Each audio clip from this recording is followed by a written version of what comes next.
안녕하세요. 시간이 꽤 지난 이야기지만 용기 내어 제 이야기를 해볼까 합니다.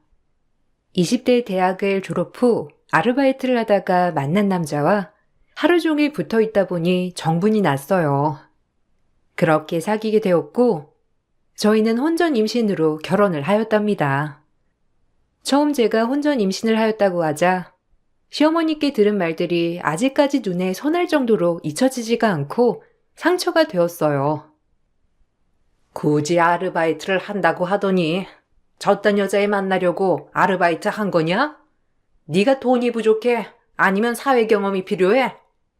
굳이 나가겠다고 하는 거 인생 공부나 하라고 말리지 않았더니만 어디서 저딴 걸 달고 들어오길 들어와?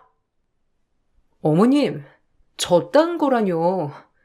이름도 있고 저도 엄연히 존중받아야 마땅한 사람인데 말씀이 너무 지나치신 거 아닌가요? 아, 엄마. 실망시켜서 죄송해요. 그래도 우리 잘 살 테니까 옆에서 지켜봐 주시고 송이한테 너무 뭐라고 하지 말아주세요.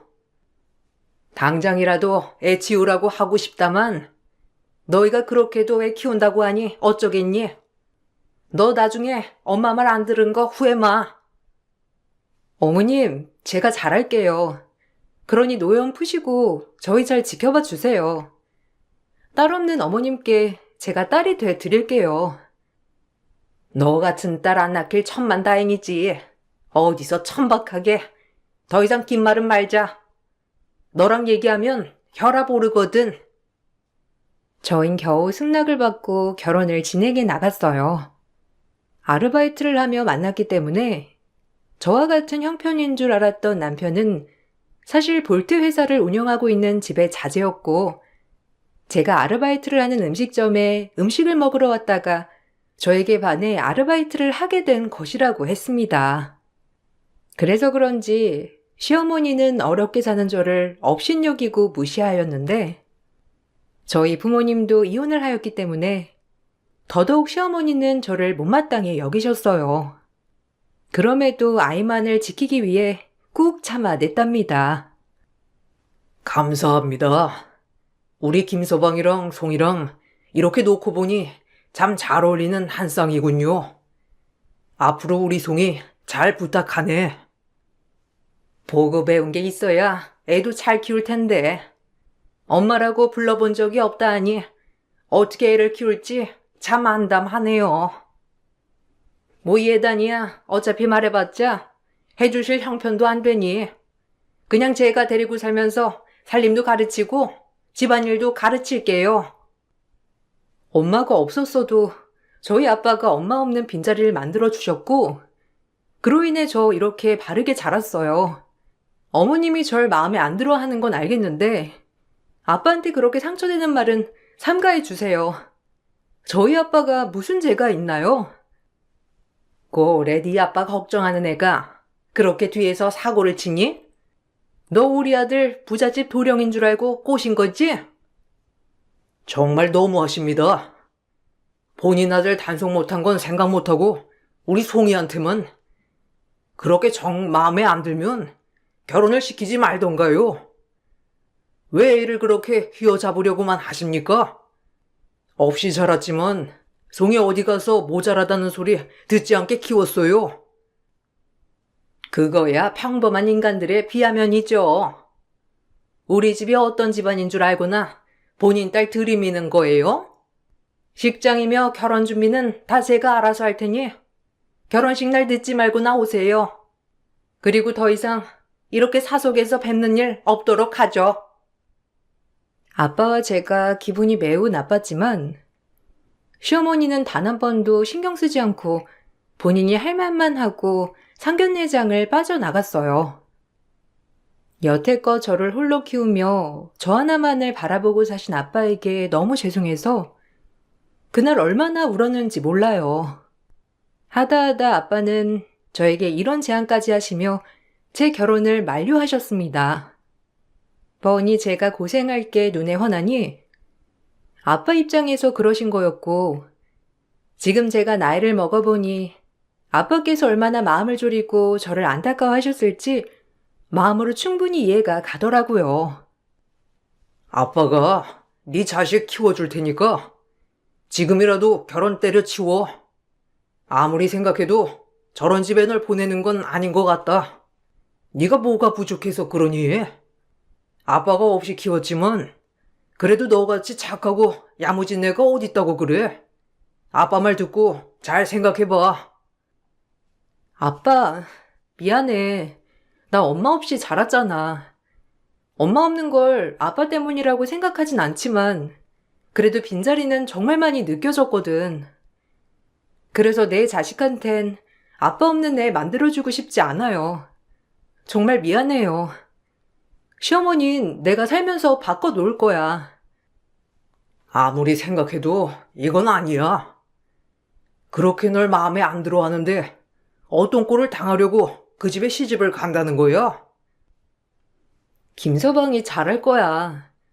나한테 정말 잘한다고 했고 그렇게 반대하던 시어머니 허락도 김서방이 끌어낸 거잖아.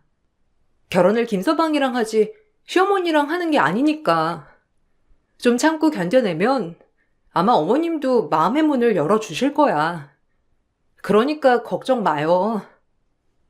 아휴, 이 철없는 것. 아빠가 너 이러라고 공주처럼 키운 줄 알아? 아빠는 이 결혼 만류하지만 네가 그렇게 좋다 하니 알겠어.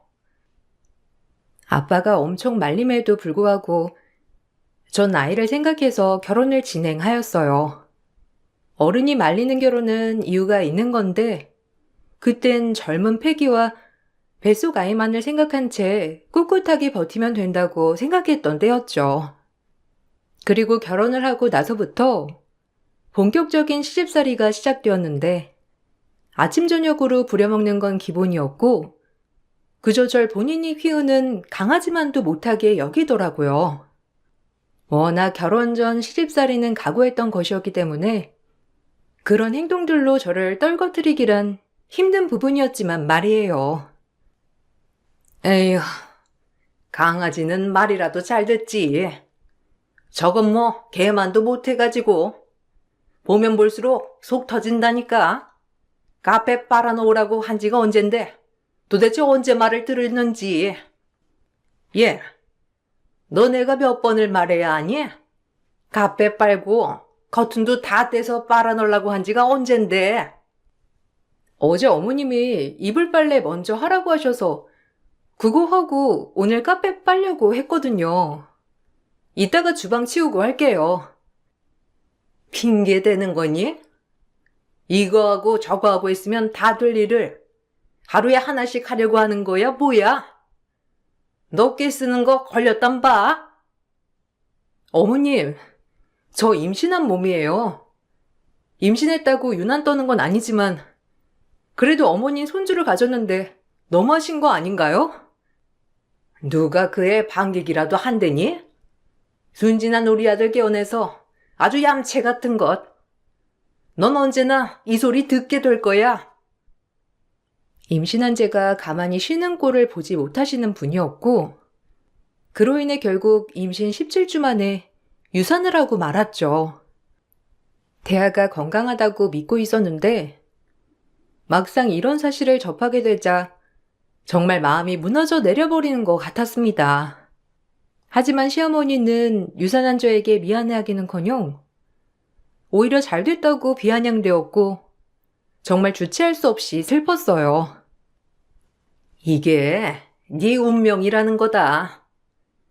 애도 없는 마당에 우리 아들 물고 늘어질 거니? 내 아들 재원이라고 해도 어리고 잘 나가고 너 아니어도 내로라 하는 집안의 여자들 줄 섰어. 그러니까 너도 이쯤 하고 그만 내 아들이랑 헤어져. 너도 새 출발하면 되잖니. 어머님은 저한테 일말의 죄책감 따윈 없으신가요? 어떻게 지금 이 상황에 이혼하란 말을 하실 수가 있는 거죠? 내가 왜 못하니? 애까지 알아서 떨어져 줬는데 얼씨구나 해야지. 그러니까 누가 애건사 못하래? 다 네 책임이야. 복도 없는 게 어쩜 자식 복도 없는지. 어쨌든 내가 보기에 아주 잘 된 일이니 너도 마음 정리하고 그만 우리 아들이랑 헤어져. 아니요, 그렇게는 못하겠네요. 이왕지사 이렇게 된 거 어머님이 절 좋아하게 만들 거예요. 언젠간 우리 며느리 하게 만들 거라고요. 근본이 다른데 어떻게 너를 좋아할 수가 있니? 사실상 애만 아니었으면 너랑 우리랑 겸상이나 할 수 있었겠어? 시어머니는 참 악녀 같았고 유산 후 슬퍼하는 저에게 단 한 톨의 죄책감도 없는 듯이 얘기하는데 믿었던 남편은 제가 유산한 다음부터 급격히 변하기 시작했어요. 오히려 저와 시어머니 사이에서 지쳤는지 저를 나무라는 일이 많아지기 시작했고 시어머니가 뭐라 하는 건 다 참을 수 있었지만 남편만 믿고 살던 저에게 남편마저 등을 돌리자 이젠 기댈 곳도 없어지기 시작했어요. 사실상 혼전 임신으로 책임감에 결혼을 한 것이었기 때문에 절 사랑했는지도 의심이 되기 시작하더라고요. 그러면서 제 안에서 혼자 정신승리를 한 것 같아요. 그럼에도 꼭 살아내자, 행복하고 싶다, 그렇게 되도록 하자 이런 식으로 다짐했어요. 네가 얼마나 건사를 못했으면 애가 떨어지냐? 17주면 다 산모 탓인데 초기도 아니고 안정기에 이게 말이 되는 거야? 당신 어떻게 나한테 그런 말을 할 수가 있어? 당신 어머님이 날 얼마나 부려먹었는지 옆에서 보고도 그런 소리가 나와? 시어머니가 시집살이 좀 시킨 거 가지고 지금 그러는 거야? 솔직히 빈몸으로 와서 이 정도는 해야 하는 거 아니야? 내가 너 언제까지 실드를 쳐줘야 돼? 눈치가 있으면 엄마를 벌써 지편 만들어도 만들었지. 이건 뭐 아직까지 엄마가 마음에 안 들어하니 나까지 당황스럽잖아. 결혼하면 좀 나아질 줄 알았는데 어떻게 엄마가 널 더 싫어하게 할 수가 있어? 나도 지쳤어. 당신 진짜 너무한다. 아무리 그래도 유산한 나한테 그게 할 소리야? 내가 당신 믿고 결혼한 건데 어떻게 나한테 그런 말을 해? 이래서 어른들 말은 무시하는 게 아니라는데 솔직히 이 결혼 정말 후회해. 내가 엄마랑 네 등살에 살 수가 없다. 남편은 더 이상 제 말이 듣고 싶지 않았는지 방문을 쾅 닫고 나가버렸고 그날 얼마나 울었는지 몰라요. 그리고 유산한 걸 알게 된 친정아빠는 시골에서 흑염소 진액을 만들어서 제 얼굴을 보시겠다며 시댁에 가지고 올라오셨습니다. 그리고 그걸 보고 시어머니는 또 한 번 아빠에게 모진말을 하면서 퍼붓더라고요. 어찌나 죄송하던지 눈물이 너무 나서 주체할 수 없었어요. 뭐 하나 잘하는 것도 없는데 그래도 딸이라고 그렇게 챙겨주러 오셨나 보죠? 정말 어이가 없어서 뭘 했다고 유산을 하나요?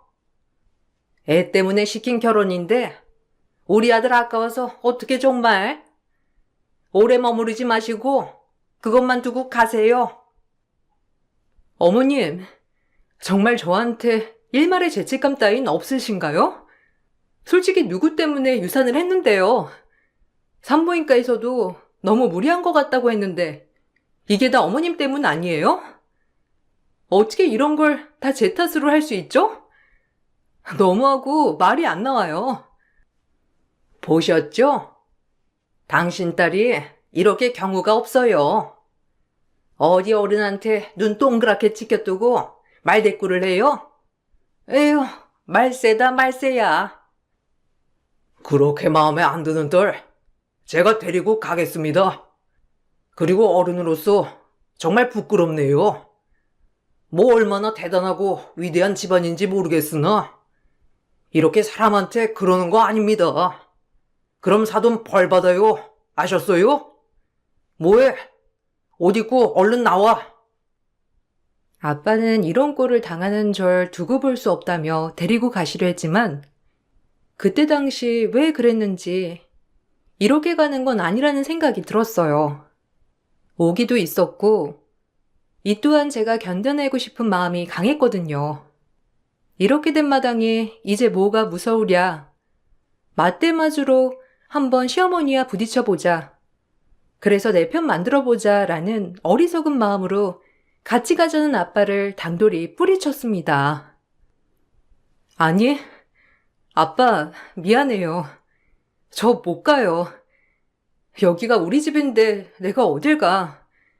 내가 이겨내야 하는 문제이니까 내 걱정은 마세요.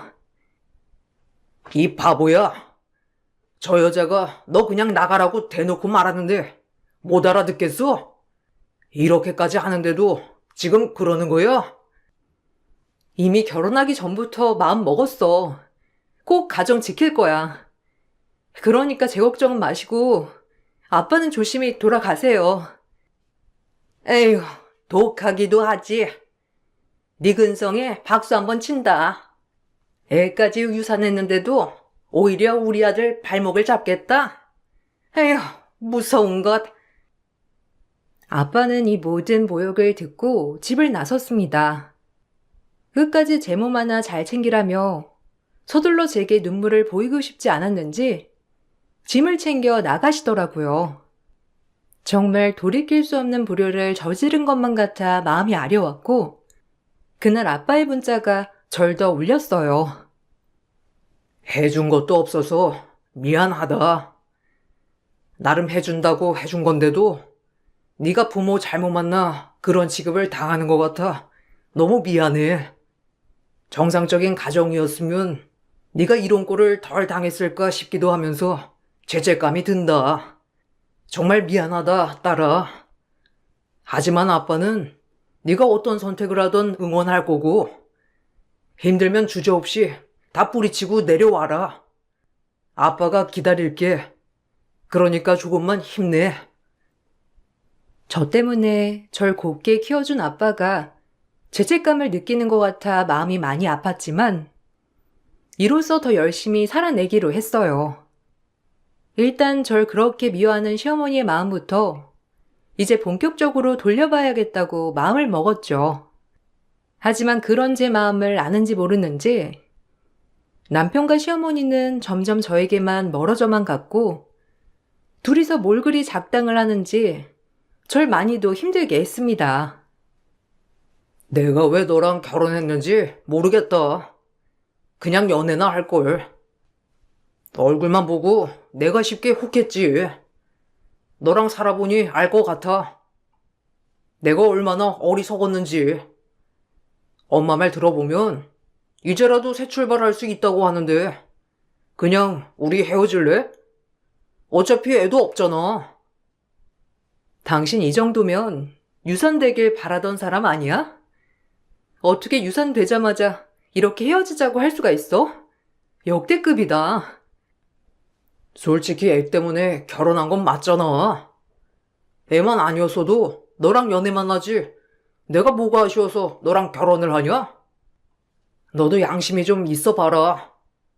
엄마가 그러는데 나 정도면 아나운서 같은 여자랑 재혼할 수 있다던데 내가 왜 너랑 살겠어? 마음을 후벼 파는 말들을 듣고 나니 이제야 정신이 번뜩 들더라고요. 내가 뭐 때문에 이런 관계를 붙들고 있었나 싶었고 시어머니 마음만 돌리면 될 줄 알았는데 남편은 저에게서 마음이 아예 떠나버리고 있었던 거였어요. 저 역시 마음의 정리를 해야겠다고 싶은 그때 정말 듣고 싶지 않은 소식을 들었고 그 소식은 저희 친정 아버지의 부고 소식이었습니다. 네 아빠 술 먹고 사고만 안 당했어도 그렇게 가지 않았을 거야. 뭐가 그리 속상한 게 있다고 이렇게 가버리니, 응? 말도 안 돼. 아빠가 왜? 아니 생전 술은 입에도 대지 않는 양반인데 다 저 때문이에요. 제가 아빠 속상하게 해드려서. 술을 드시고 신호등을 건너시다 미끄러지시는 바람에 바로 내진탕으로 돌아가셨어요. 마지막 아빠의 모습이 눈에 훤해 그 자리에서 눈물을 쏟고 말았지만 이미 되돌아올 수 없는 강을 건넌 것만 같아 마음이 찢어지는 것 같았습니다. 그렇게 아빠의 장례는 시작되었고 전 조문객들을 맞이하고 있었어요. 그래도 생전 인심이 좋았던 분이라 그런지 아빠 3일장 내내 아빠의 친구분들이라고 하면서 조문객들이 제게 따로 위로금까지 챙겨주는 모습을 보이기도 하였습니다. 아빠가 어떻게 살아왔는지 알 것만 같아 그것을 보고 또 눈물이 많이 나더라고요. 정말 좋으신 분이었는데 이렇게 허망하게 가버린 게 슬펐어요. 참 좋은 사람이었는데 이렇게 가다니 너무 속상하다. 힘들겠지만 너도 힘내고 마음 추스르고 행복해야 해. 그게 너희 아빠가 바라는 일이니까. 평생 네 걱정에 너만 잘 되면 된다고 했던 사람이었는데 이렇게 무심하게 가버리다니. 아빠 장례식에 와주셔서 감사합니다. 아빠 마지막 가시는 길 외롭지 않게 가실 거예요. 정말 감사드리고 식사하고 가세요. 조문객들의 말을 듣고 있자니 더 이상 버틸 자신이 없더라고요. 하지만 제 정신을 번뜩 차리게 한 건 다름 아닌 시어머니였습니다. 조문객들이 따로 준 위로금까지 제가 정신없는 틈을 타서 싹 걷어 갔더라고요. 그리고 얄밉게 얘기를 하기 시작했는데 돈이 문제가 아니라 개념의 문제였기 때문에 정말 어이도 없으면서 화가 나더라고요. 하지만 이 계기로 힘없이 축 처져 있던 제 자신이 깨어나기 시작했어요.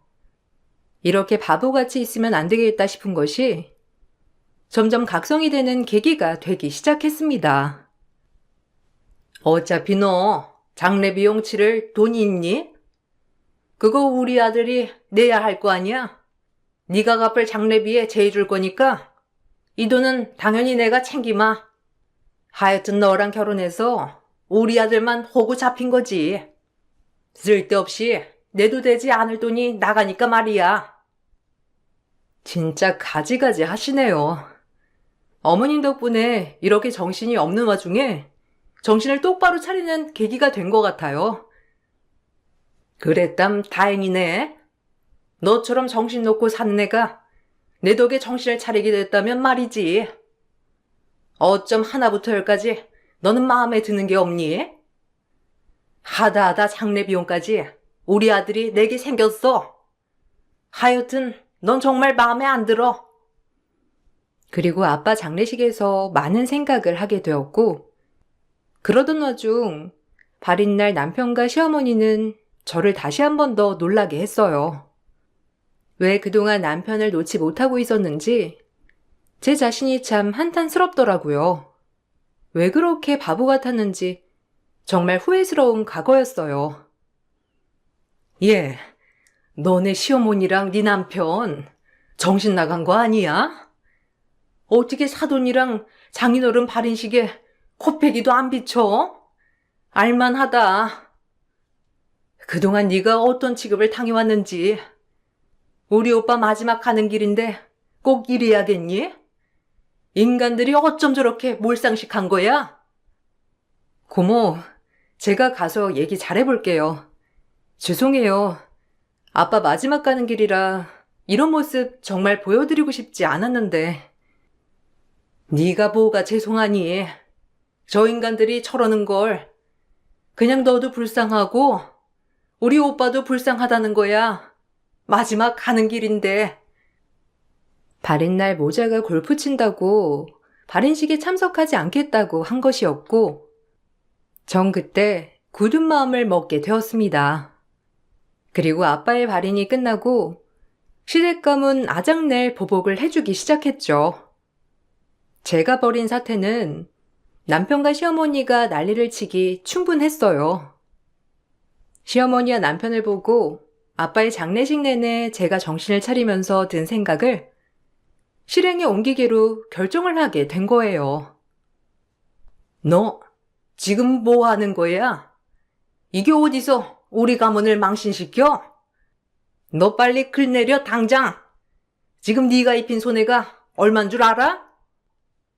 와, 진짜 정 떨어진다. 네가 감히 우리한테 이딴 식으로 보복을 해? 아빠 돌아가시고 불쌍해서 데리고 살려고 했더니만. 불쌍해서 데리고 살아? 야, 내가 미쳤냐? 너네 같은 인간들이랑 말을 섞게? 내가 아무런 힘도 백도 없는 줄 알았지? 너 정신 똑바로 차려. 네가 이런다고 해결될 문제가 아니야. 너 돈 있어? 어디서 우리한테 대접을 해? 머리 잘 굴려라. 너야말로 머리 잘 굴려. 이제 니네 나락 가는 거 한순간이니까. 요즘 세상이 어떤 세상인데 돈 없는 며느리한테 갑질이야? 이게 진짜? 이게 네 본 모습이지?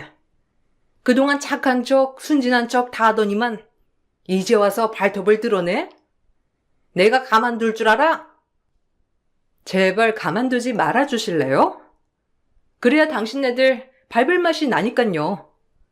혼자만 너무 밟아버리면 재미도 없잖아요? 제가 모자에게 한 행동은 사람들이 많이 보는 커뮤니티에 제가 혼전 임신했던 시절부터 지금까지 겪은 모든 것들을 폭로하는 글이었어요. 남편네 회사가 그래도 업계에선 꽤나 잘 알려진 회사라서 이 글을 본 사람들이 충격을 받았고 아무런 백도 가진 것도 없는 저에게 이 글을 보고 변호사라는 사람들이 저를 도와준다고 했습니다. 그리고 무료로 저는 변론을 받기 시작했어요. 남편에게 이혼 소송은 물론이고 지금까지 당한 천대와 괴롭힘에 따른 정신적 피해 보상이라는 위자료까지 청구할 수 있었어요. 그리고 남편의 회사의 제품들을 납품받는 회사들이 저희 남편 회사의 물건들을 불매운동하기 시작했습니다. 저의 글 하나로 이렇게 많은 파장을 불러오게 된 것이에요. 아무런 백도 뒷배경도 없는 제가 많은 사람들한테 도움을 받을 수 있게 되었고 그렇게 전 혼자가 아닌 저를 도와주는 사람들과 함께 시댁에게 맞서 싸움을 시작하게 되었답니다. 너 당장 아니라고 빨리 글 올려.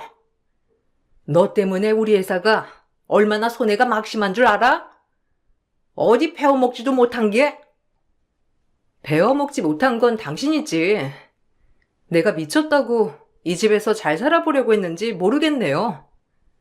당신들은 인간도 아니야. 하물며 개들도 감정이 있고 공감대 형성을 하는데 당신이 키우는 개만도 못하는 게 바로 당신네 같은 족속들이야. 알아? 나 절대 못 내리고 법의 판결받게 할 테니까 기다려. 당신들은 이렇게 해야 벌을 받는 것 같지. 말로는 통하지도 않는 인간들이니까. 빨리 글 내려. 너 때문에 우리 회사가 지금 얼마나 손해인데.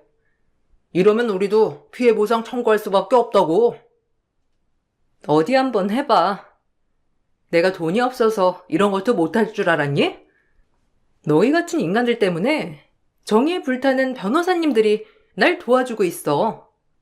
그러니까 어디 한번 끝까지 가보자고. 절대 이대로 순순히 안 끝낼 거니까 마음 단단히 먹어야 할 거야. 그 사람들이 순순히 널 도와준다는 건 네 착각이야. 세상에 보상 없는 순수한 마음이 어디 있다고? 지금 내리면 용서해 줄게. 나야말로 지금 너희들이 무릎 꿇고 사죄하고 아빠한테 가서 사과하면 나야말로 용서해 줄 거니까 잘 생각해봐. 알겠니? 용서해 주겠다고 했음에도 불구하고 시어머니와 남편은 저에게 미안하다고 입 한 번 뻥긋하지 않았어요. 오히려 싸우기에 충분했고 전 그렇게 통보를 하고 법정 싸움을 이어나갔습니다.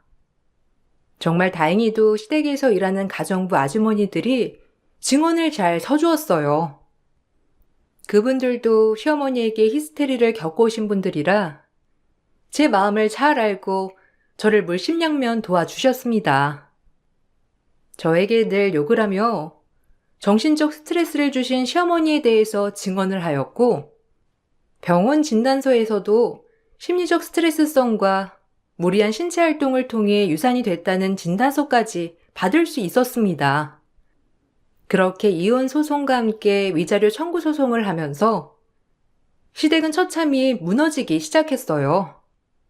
일각에선 어차피 회사 신임을 많이 잃은 터라 고객들이 떨어져 나갔고 그에 대해 전체 매출이 감소하게 된 거예요.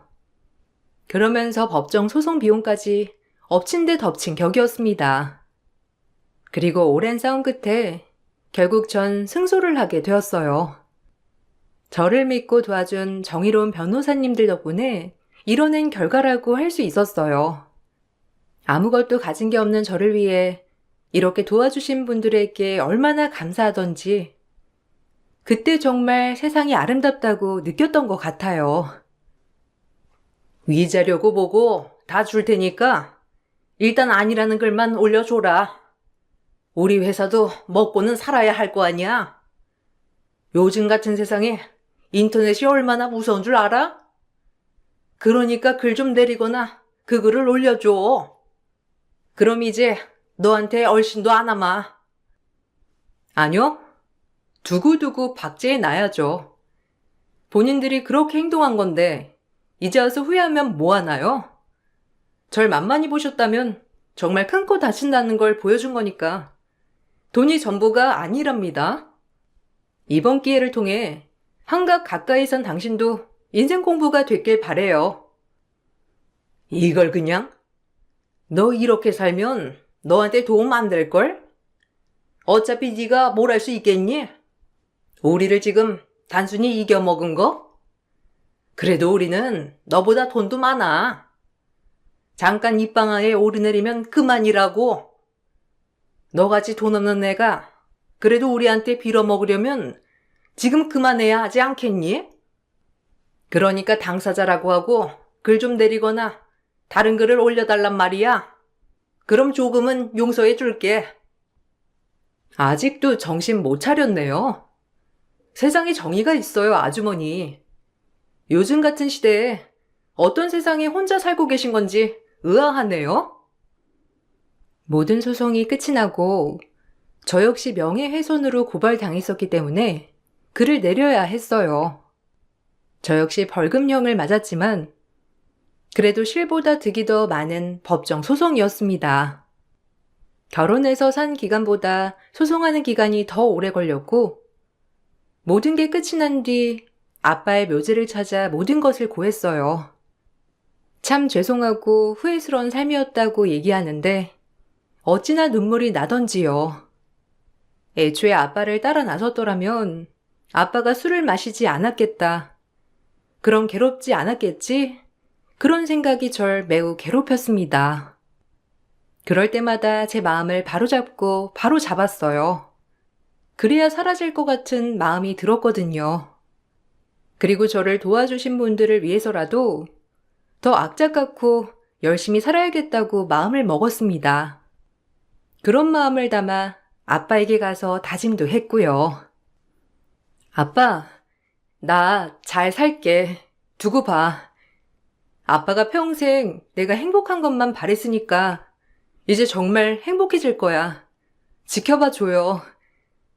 누구보다 잘 살 거고 남들이 날 도와줬듯이 남에게 도움이 되는 사람이 될 거니까 내 걱정 말고 그곳에서 편안하세요.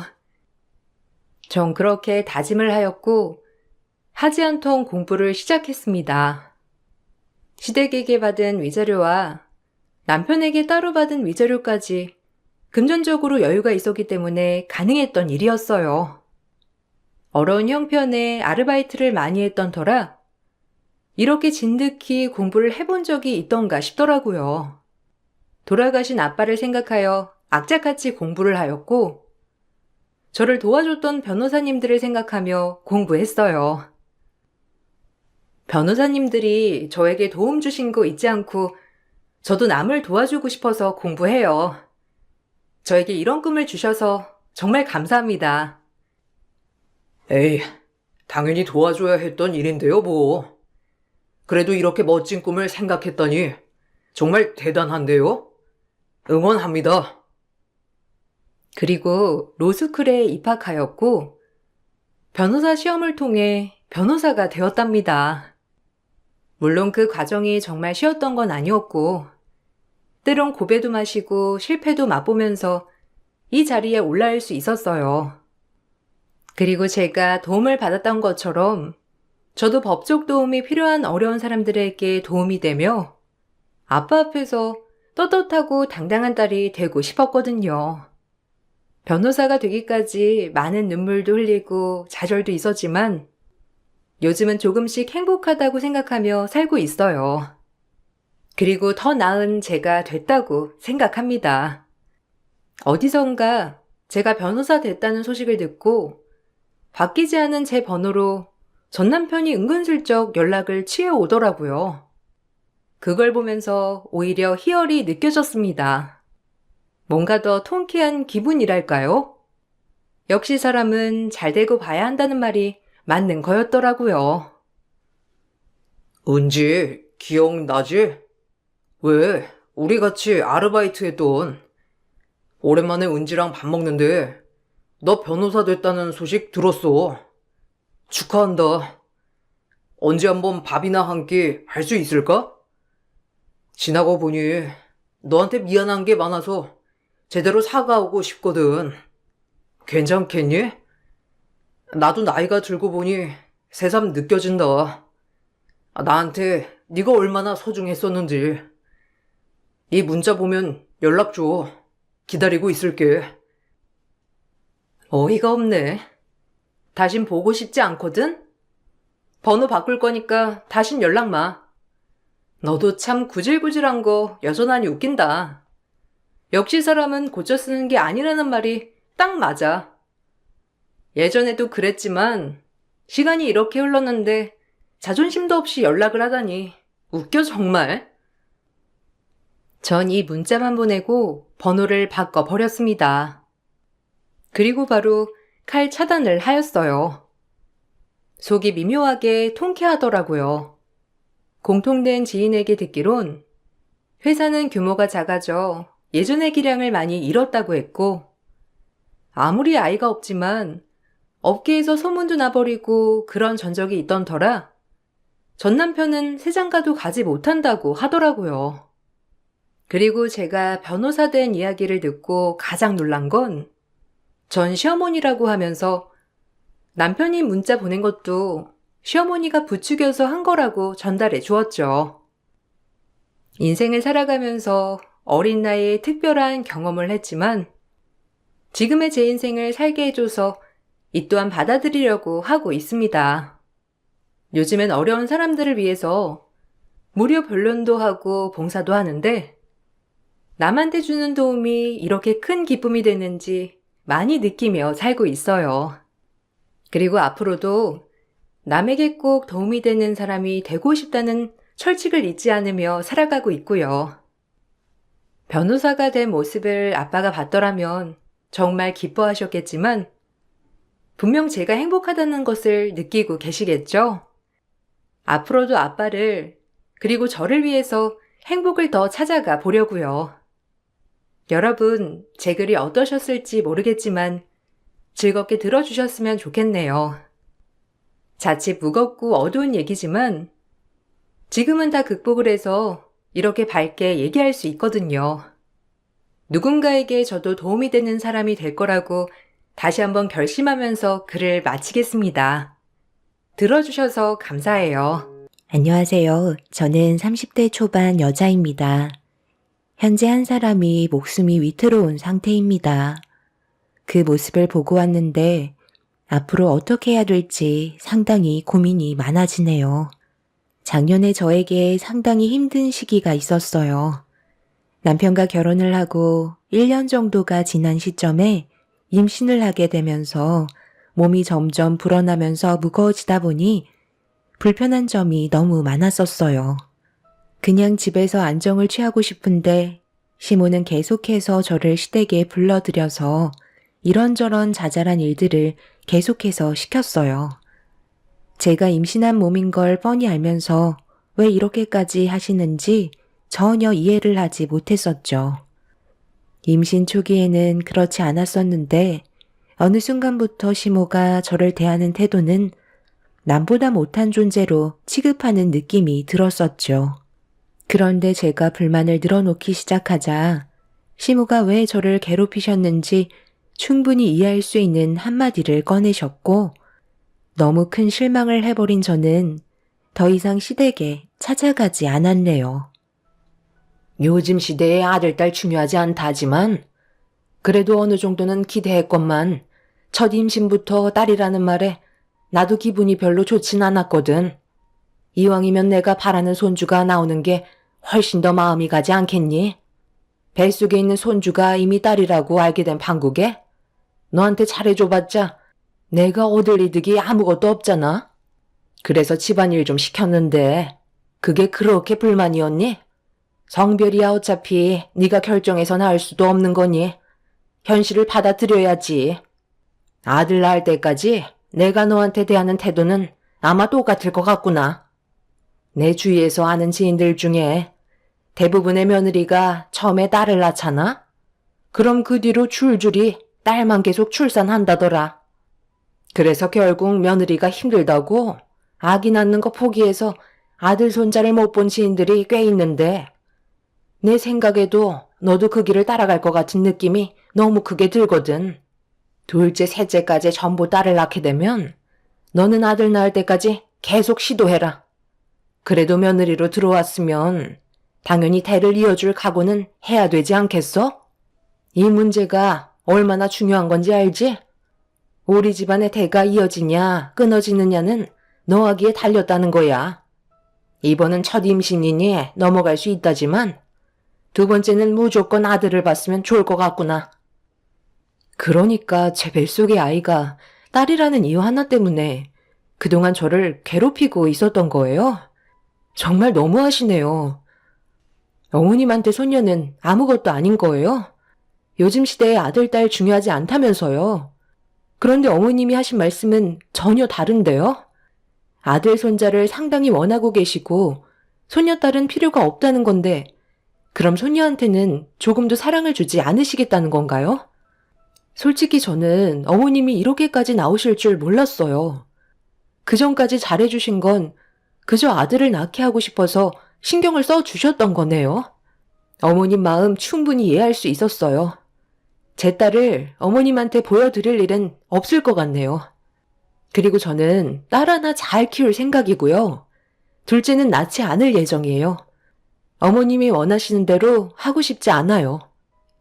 시모는 제가 둘째 낳을 계획이 없다고 하자 얼굴이 일그러지셨고 둘째 계획을 가지지 않을 거면 결혼은 없었던 일이 될 거라며 저에게 겁을 주기 시작하셨어요.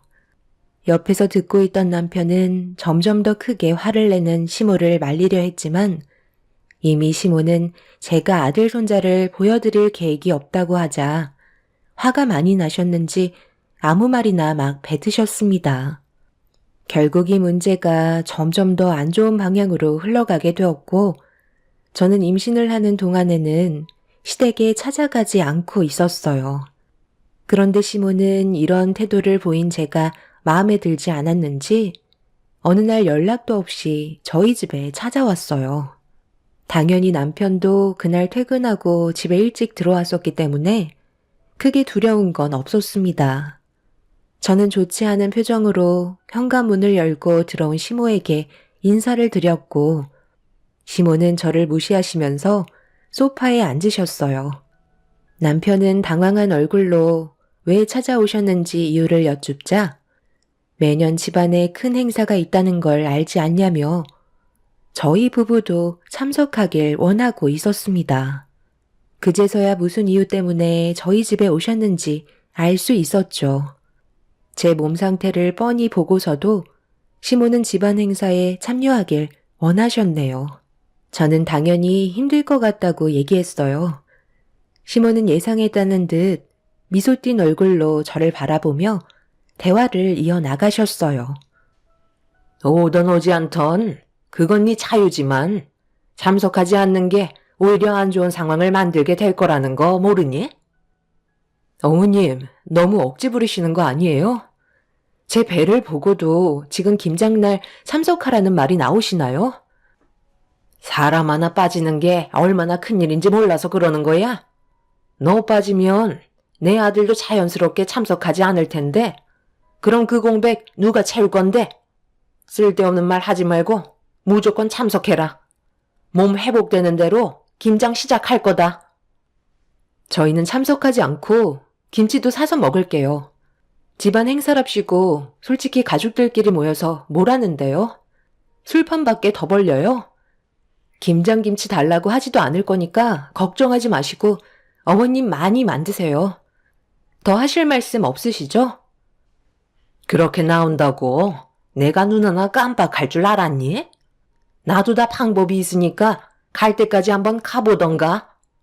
시애미가 얘기하면 군소리 하지 말고 그냥 받아들이면 될 것을 꼭 이렇게 토를 달아서 분위기를 험악하게 조성해야 되겠어? 엄마, 이 사람 이제 곧 출산이면 앞으로 얼마나 바쁘게 될지 잘 알고 계시잖아요.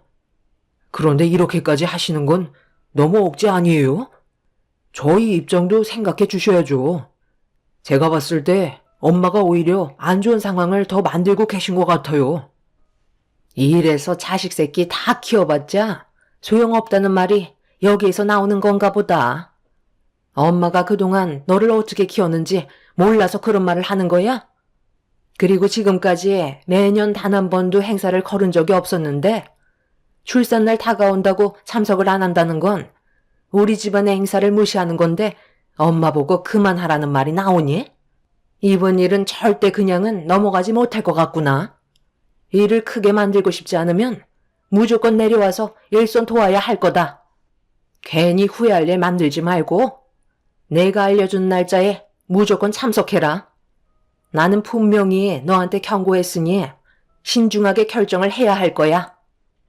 시모는 저희 부부의 의견을 조금도 들어주려 하지 않았어요. 출산 날보다 출산 전에 김장을 담그는 게 부려먹기 좋을 것 같다며 최대한 일정을 서두르시겠다는 말씀을 하시고 집으로 돌아가셨습니다. 제가 어떤 후회할 일을 겪게 될지 몰라 더욱더 심적으로 불안해지기 시작했고 갑자기 극도의 스트레스를 받아서 그런지 아랫배에 지속적인 통증이 오고 있었어요. 최대한 안정을 취해야 할 것 같아 남편의 도움을 받아 방 안으로 들어왔고 이 문제에 대해 진지한 대화를 이어나갔습니다. 남편은 걱정하지 말라면서 저를 안심시켜 주려고 노력했지만 시모가 연락도 없이 무턱대고 찾아와서 통보하시고 떠날 정도로 막 나가시는 성격 때문에 남편이 저를 안심시켜 주려 해도 불안한 마음은 쉽게 떨쳐낼 수가 없었네요. 그날 이후 저는 점점 출산날이 임박해 왔고 시모가 한 말이 계속해서 생각이 나서 어떻게 해야 할지 몰라 많은 고민에 빠져 있었습니다. 남편은 당연히 가면 안 된다고 했지만 괜히 또 다른 피해가 생길까봐 너무 불안했어요. 시모는 제가 출산 예정 일주일 전에 미리 시댁 집안 김장이 있을 예정이라는 문자를 통보를 하면서 일정을 잡았고 남편은 시모에게 전화를 걸어 어떻게 될지 모르는 상황이라 집에서 대기하는 게 좋을 것 같다며 이번에는 김장을 빠지겠다고 설명을 하고 있었네요. 그런데 수화기에서 시모는 남편에게 버럭 소리를 지르더니 이런 것도 며느리가 시켰냐며 난리를 치셨습니다. 아들 손자가 뱃속에 있었다면 저를 정말 아껴주셨을 텐데 손녀딸이라는 이유 하나만으로 시모의 태도는 날이 갈수록 심각하게 변하고 있었습니다. 그렇게 전화 통화로 한바탕 난리가 난 이후에 며칠의 시간이 흐르면서 약속된 당일이 되어 버렸어요. 남편도 시모가 어떻게 돌변할지 몰라 걱정하고 있었는데 김장 당일날 갑자기 뱃속에서 진통이 급격하게 오고 있었어요. 너무 큰 스트레스가 진통을 촉진시켰는지 아랫배가 참기 힘들 정도의 진통을 오게 만들었고 제가 고통스러워하자 남편은 저를 서둘러 산부인과로 데려갔습니다. 남편은 양가 부모님께 연락을 드리면서 출산 소식을 알려주었어요. 저희 부모님은 제가 출산을 할 것 같다는 말에 급하게 산부인과를 찾아와 주셨고, 잠시 뒤 시부모님께서도 산부인과를 찾아와 주셨습니다. 모두의 관심이 집중되어 있는 상황 속에 시모는 저를 노려보면서 출산이 임박한 저에게 불만을 털어놓기 시작했습니다. 시모의 말을 듣고 계셨던 엄마가 어이없다는 듯 시모를 쳐다보고 있었어요. 남편은 모두가 예민한 상태에서 큰일이 벌어질까봐 시모를 밖으로 밀어내려 하고 있었죠. 이건 알아. 나는 하고 싶은 말도 못하니? 제가 김장하고 싶지 않아서 일부러 깨부리는 거잖아. 내가 모를 줄 알아? 그런 게 어디 있어요. 조금 있으면 정말 출산을 해야 한다고요. 모두가 예민한 상태니까 나중에 다시 얘기하면 안 될까요? 뭘 나중에 얘기해? 지금 얼마나 심각한 상황인지 몰라? 너희 이모들이 벌써 엄마 집에 와서 김장 준비하고 있다고. 지금 하시는 말씀이 너무 지나치시네요. 제 딸이 지금 진통을 겪고 있는 게 안 보이세요? 제발 적당히 좀 하시죠. 뭘 적당히 해요? 누구 때문에 일정을 일주일 앞당겼었는데, 그런데 하필 모두가 모여있는 상태에서 진통이 오면 누가 봐도 꾀를 부리는 것 같잖아요. 그래서 지금 며느리 말이 진짜인지 거짓인지 구분을 하기 위해 두 눈으로 확인해 보려고 왔네요. 확인하셨으면 이제 그만 돌아가 주세요. 제 딸 출산하는데 방해하지 않으셨으면 좋겠네요. 윤서방, 당장 문 닫아주게. 시모와 엄마는 계속해서 심각한 대화를 주고받았어요. 엄마는 시모의 태도에 화가 많이 났던지 문 밖에서 점점 언성을 높이면서 격한 말이 오고 갔고, 저는 심각해지는 진통으로 인해 결국 엄마와 시모가 싸우는 모습을 보면서 분만실로 들어가고 말았습니다. 건강이 안 좋으신 엄마가 화를 내시는 모습을 마지막으로 봐서 그런지 출산을 하는데 집중을 하지 못하겠더라고요.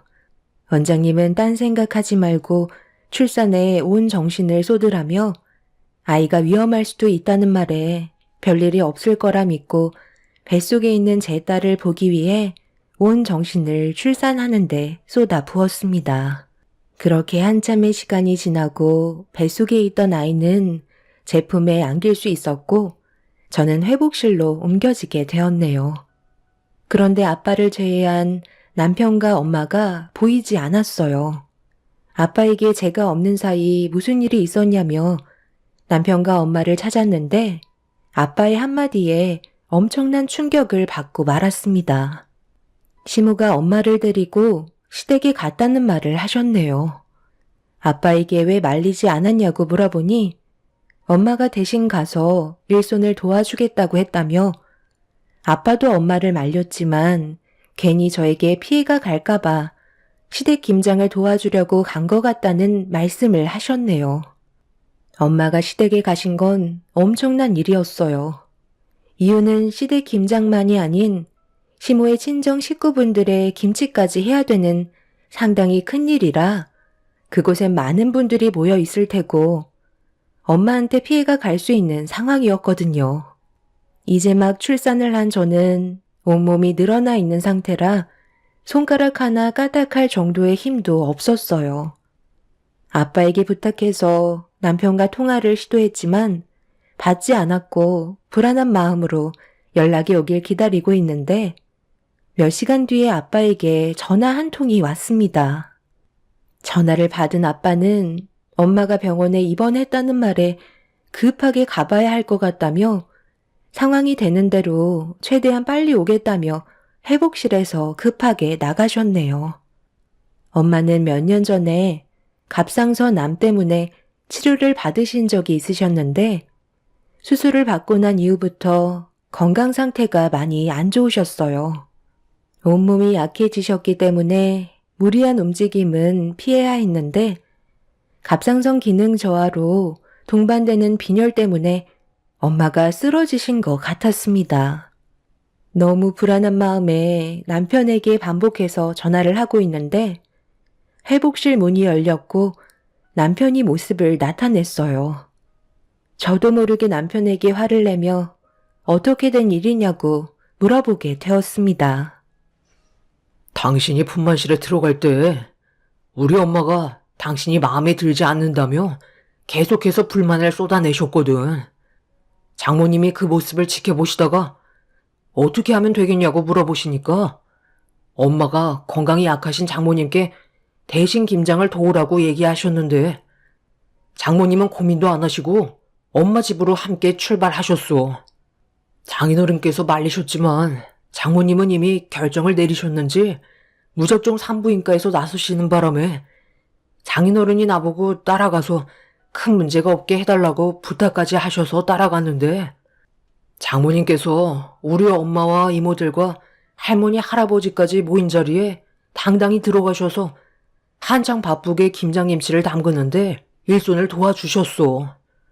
그런데 장모님께서 우리가 먹을 김치만 차에 실으시더니 아직 통에 담지 않았던 김치들을 우리 엄마한테 막 집어 던지기 시작한 거야. 그때부터 집안은 난리가 나기 시작했고 나는 우리 집안 사람들이 장모님한테 달려드는 걸 온몸으로 막아서고 있는데 장모님이 갑자기 쓰러지셔서 병원에 입원을 하셨어.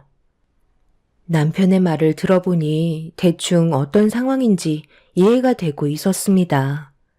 엄마는 시모의 행동들에 화가 머리끝까지 올라오셔서 시댁에 시모의 친정 식구분들이 전부 모여있는 곳에서 시모에게 난리를 치셨던 거였어요. 남편 말로는 저희 부부가 먹을 김치를 정성껏 만드셔서 차에 실어주신 다음 나머지 김치는 먹지 못할 정도로 난장판을 만들어 놓으셨다는 말을 들을 수 있었네요. 그로 인해 집안 분위기는 심각할 정도로 안 좋아졌다는 말에 이런 상황이 답답할 뿐이었네요. 불안에 떨고 있는 저를 안심시켜주기 위해 남편은 제 옆을 지키고 있었는데 갑자기 회복실 문을 박차며 시모가 저를 노려보며 무서울 정도로 달려들었어요. 엄마, 지금 여기가 어딘지 모르세요? 이 사람 이제 막 출산했다고요. 제발 그만 좀 하세요. 일이 이렇게까지 된 건 전부 다 엄마 때문이잖아요. 도대체 얼마나 많은 사람들이 상처를 받아야 되는 건데요? 이 사람이 딸을 낳든 아들을 낳든 그게 엄마한테 그렇게 중요한 거예요? 도대체 뭐가 문제이길래 이렇게까지 상황을 심각하게 만들어서 모두가 피해를 보게 만드냐고요? 이런 식으로 계속 나가시면 끝은 안 봐도 뻔하다고요. 엄마는 저와 얼굴 안 보고 살 수 있어요? 그렇게 할 수 없잖아요.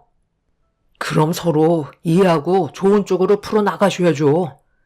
왜 이렇게 모든 일들을 꼬이게 만들어서 집안 전체가 풍비박산나게 만드시냐고요? 할머니, 할아버지까지 충격 때문에 쓰러지셔서 알아두우셨으면 그만하셔야죠. 저희 당분간은 조용히 지냈으면 좋겠어요. 그래도 그렇지. 어떻게 힘들게 만들어 놓은 김치들을 먹지도 못하게 난장판으로 만들어놔? 내가 뭘 얼마나 크게 잘못했다고? 앞으로 아들을 낳을 때까지 쉬지 않고 계속 시도하라는 말이 그렇게 잘못된 거야? 그리고 출산 전에 김장하라고 얘기한 게 뭐가 그리 잘못됐다고 나를 죄인 취급하는 건데? 일부러 일정까지 앞당겼구만. 눈치가 없는 건지 갑자기 진통이 왔다고 얘기하면 내가 살갑게 볼 수 있겠어? 그래서 쓴소리 좀 했다고 사돈이 지금 이런 식으로 안 좋은 상황을 만들어? 이게 다 너 때문이다. 너만 내 아들과 결혼을 하지 않았다면 이런 일은 발생되지 않았을 거라고.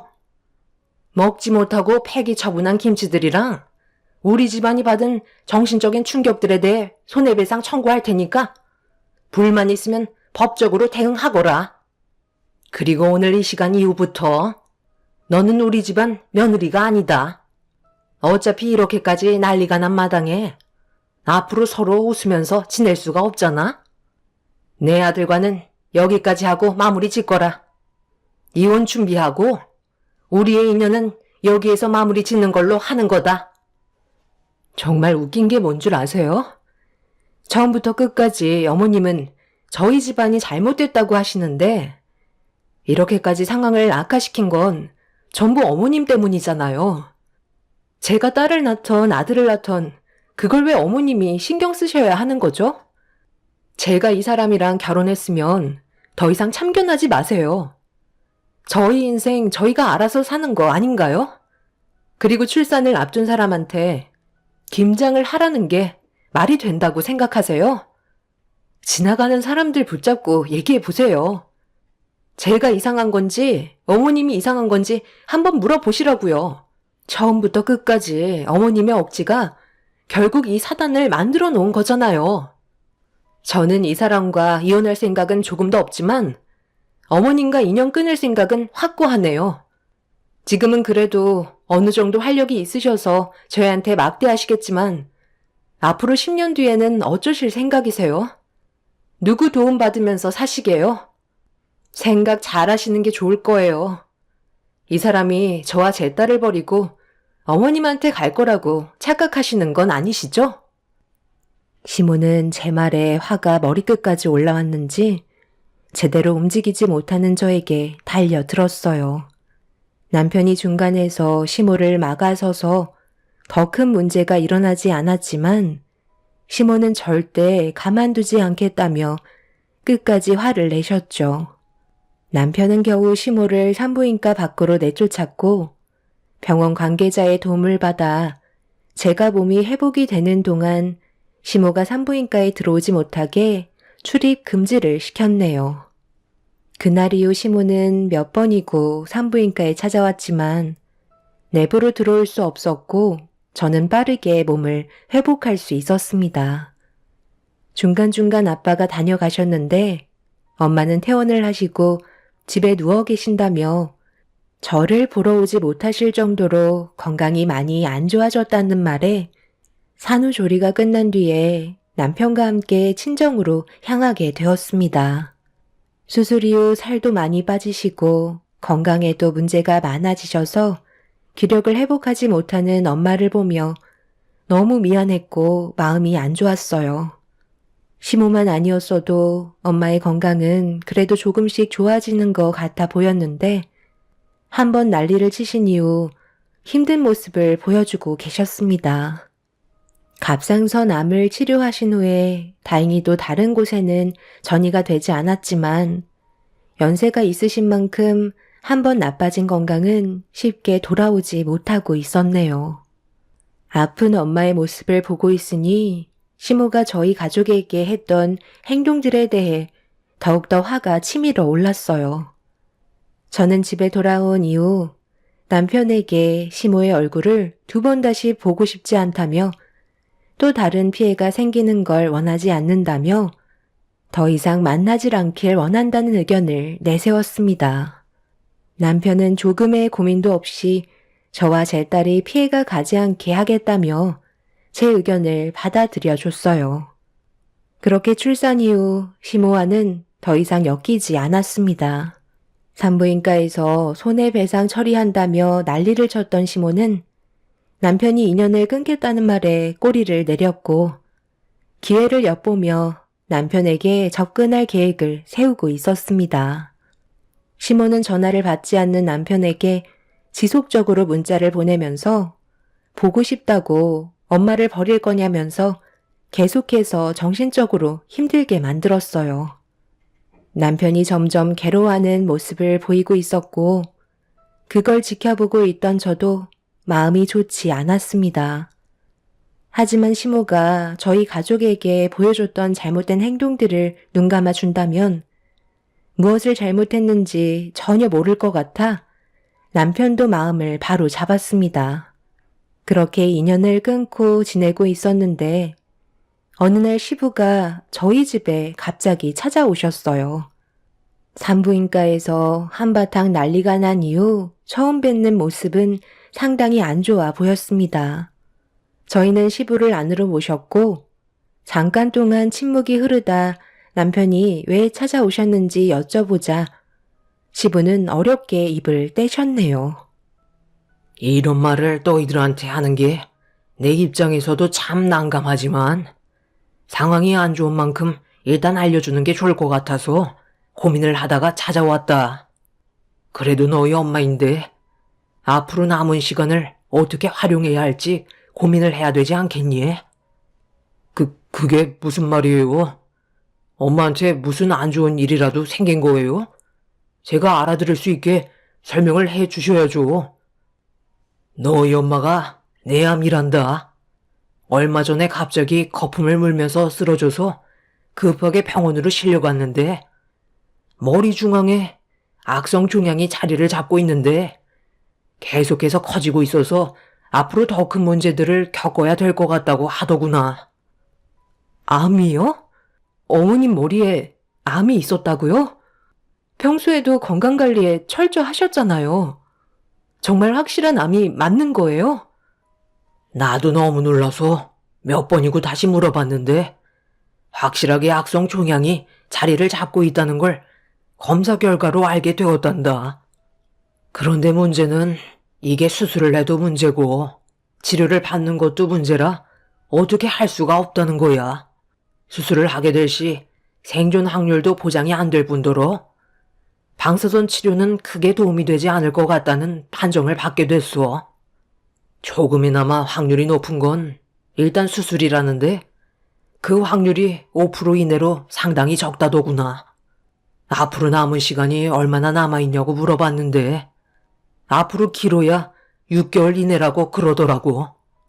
이번에는 겨우 정신을 회복할 수 있었지만 언제 어디에서 갑자기 쓰러질지 모르고 종양이 내 압박 손상으로 인해 식물인간이 될 확률도 상당히 높은 상황이라 병원에 입원되어 있는 상태다. 너희 엄마가 너무 큰 충격을 받아서 그런지 아무것도 하지 못하고 있는 상태고 이런 모습을 너한테 보여주고 싶지 않은 것 같더구나. 시부의 말에 엄청난 충격을 받았고 저희는 시모의 상태를 확인하기 위해 어쩔 수 없이 병원을 찾아가게 되었습니다.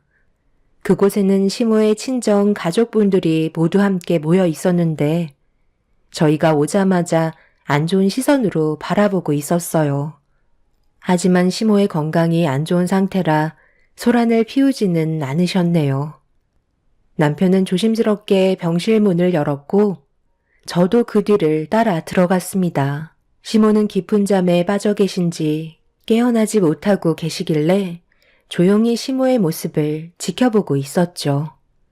불과 몇 달 전까지만 해도 온 집안이 떠들썩할 정도로 난리를 치시던 분이 한순간에 병원 신세를 지고 계신 모습을 보니 사람 일은 한 치 앞도 모른다는 걸 알 수 있었습니다.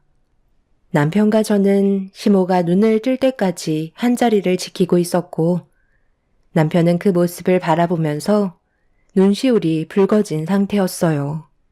그렇게 어느 정도 시간이 지나자 시모는 천천히 눈을 떴고 저희가 앞에 서 있자 하들짝 놀라면서 저와 남편을 번갈아가며 쳐다보고 계셨습니다. 뭔가 보여주기 싫은 모습을 들킨 사람처럼 급하게 이불 속으로 몸을 숨기셨네요. 그런데 시모는 이런 상황 속에서도 저에게 안 좋은 말을 쏟아내셨어요. 내가 왜 이렇게까지 됐는지 알아? 전부 다 너 때문이다. 그동안 얼마나 스트레스를 줬으면 내 머리에 암이 생길 수가 있어? 네가 다 책임지거라. 앞으로 나한테 남은 시간이 얼마 남지 않았다는데 그 시간 동안 나는 너를 끝까지 괴롭히다 떠날 거다. 정말 대단하시네요. 몸도 안 좋으시면서 입은 여전하세요. 어차피 곧 마지막이 되실 수도 있는데 뭐하러 최상층 병동에서 좋은 시설로 치료를 받으시는 거예요? 살고 싶으셔서 그런 거 아니에요? 끝까지 자존심 내세우지 마시고 이제 그만 좀 하세요. 어머님 계속 이런 식으로 하셔봤자 어차피 나중에 후회만 남을 뿐이라고요. 저희 마음도 헤아려 주셔야죠. 시모는 모든 상황들이 전부 다 저 때문이라며 화를 내셨고 흥분하시는 모습에 결국 자리를 피할 수밖에 없었습니다. 그날 이후 남편과 저는 계속해서 시모의 병원을 찾아갔어요. 하루가 다르게 시모의 건강은 급격하게 안 좋아지고 계셨습니다. 그러던 어느 날 시모 옆에서 남편과 함께 병간호를 해주다가 잠깐 졸다가 눈을 떴을 때 시모는 저희를 보며 눈물을 흘리고 계셨습니다. 당신이 저지른 행동들에 대한 벌을 받는 거라며 울부짖고 계셨어요. 남편은 오열하고 계신 시모를 진정시키려 노력했고 시모는 제발 살려달라면서 앞으로 저희한테 잘하겠다고 그동안의 잘못된 행동들에 대해 뉘우치고 계셨습니다. 결국 시모도 무엇을 잘못하셨는지 전부 다 알고 계셨던 거였어요. 앞으로 시모에게 남은 기간은 5개월 정도고 그 전에 수술을 할지 말지 결정을 해야 됩니다.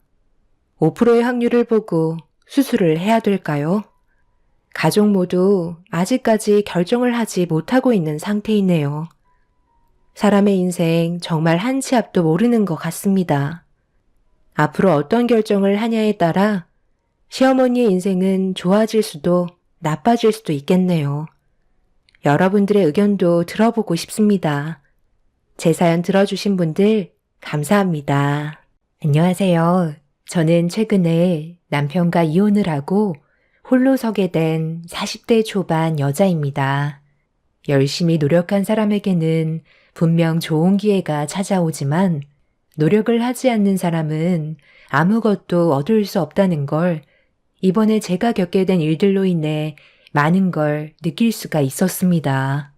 결혼 생활 8년 차에 7살 된 아들 하나 키우면서 잘 살아보겠다고 악자같이 벌어모아 없는 형편에 그래도 안정적인 삶을 살아가기 위해 많은 노력을 했었습니다.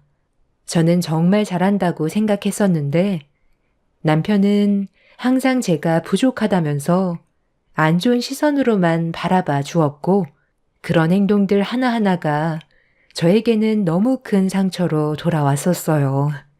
잘 사는 형편도 아니라서 악자같이 절약해야 되는 건 당연한 건데 남편은 그런 저를 마음에 들어하지 않았어요. 무조건 등 따시고 배부르다 보니 과거에 얼마나 힘들었는지를 잊어버린 남편은 자기 삶을 한탄하면서 벌어오는 돈은 무조건 자기 혼자 전부 다 사용하겠다는 어이없는 말을 늘어놓았습니다. 제가 벌어오는 돈만으로도 생활비는 충분하지 않냐고 더는 자기가 벌어오는 돈은 저축하고 싶지 않다면서 집안의 균형을 무너뜨리려 했어요. 힘들게 쌓아온 가정을 깨버리려는 남편의 행동에 화가 나 결국 저도 언성이 높아졌지만 최대한 좋게 풀어나가려고 정말 많이 노력했어요.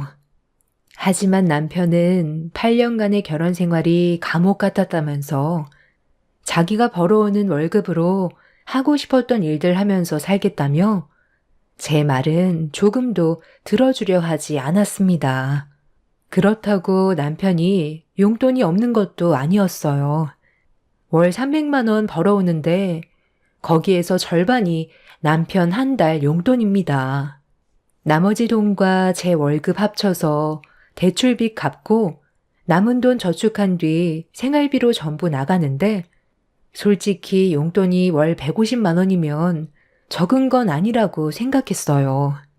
이것도 남편이 하도 고집을 부려서 어쩔 수 없이 얼굴 붉히면서 서로 안 좋은 감정 만들고 싶지 않아 최대한 양보할 수밖에 없었던 건데 이제는 자신의 월급은 자기가 알아서 전부 사용하겠다는 말을 들었을 땐 기분이 상당히 안 좋았었죠. 내가 힘들게 일해서 받는 월급 왜 내 맘대로 못하는데? 8년간 당신이 하고 싶은 대로 했으니까 이제 내가 하고 싶은 대로 해도 되는 거 아니야? 그럴 거면 차라리 혼자 살면 되지 뭐하러 같이 살아? 당신 혼자 벌어 쓸 거면 그냥 나랑 이혼하면 되는 거 아니야?